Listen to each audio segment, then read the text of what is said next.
মাস, এই রজব মাস গুনাহ মাফ করার মাস। কি মাস? কথা কন, কিসের মাস? গুনাহ মাফ করার মাস। জীবনে হতে পারে আর রমজান মাস, শাবান মাস, রজব মাস আপনার আমার জীবনে নাও আসতে পারে, ঠিক না ভাই? ঠিক। বহু মানুষ গত রমজানে আমাদের সাথে ছিল না? আছে? কতবারই আল্লাহর চলে গেছে না? যদি আপনি আর আমি যদি আগামী রমজানের আগে চলে যাই, কি নিয়ে যাব? একটু চিন্তা করেন, একটু মাথায় নিজে নিজে একটু ভাইবেন যে আমি যে প্রত্যেকদিন গুনাহ করি, এই গুনার পর আমাকে কি ফল ভোগ করতে হবে, কি বলবো রবের সামনে গিয়ে। আল্লাহ আমাদেরকে হেদায়েতের উপর উঠাইয়া দেন, আমিন কন। আল্লাহ তাআলা আমাদেরকে চূড়ান্তভাবে হেদায়েত দিয়ে দেন, আমিন কন। নামাজি ভাইরা, নামাজ ধরবেন তো ইনশাআল্লাহ?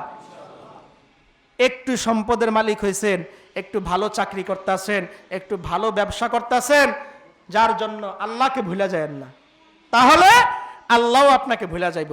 আল্লাহ যখন আপনাকে ভুলে যাইব, তখন আল্লাহ তাআলা আপনাকে একেবারে আসমান থেকে ছেড়ে দেওয়ার মতো পরিস্থিতি হবে।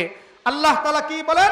ওয়া মান ইউশরিক বিল্লাহি ফাকান্নামা, আল্লাহ তাআলা বলে যারা আমি রবের সাথে শিরিক করে, আমি রবের সাথে কাউকে শরিক করে, আমি রব তাদেরকে আসমান থেকে কোনো বস্তু যখন ছেড়ে দেওয়া হয়, বলে কত জোরে সে জমিনে পড়ে, বলে আল্লাহ বলে আমিও ওই বান্দাকে এমনি ছেড়ে দিব।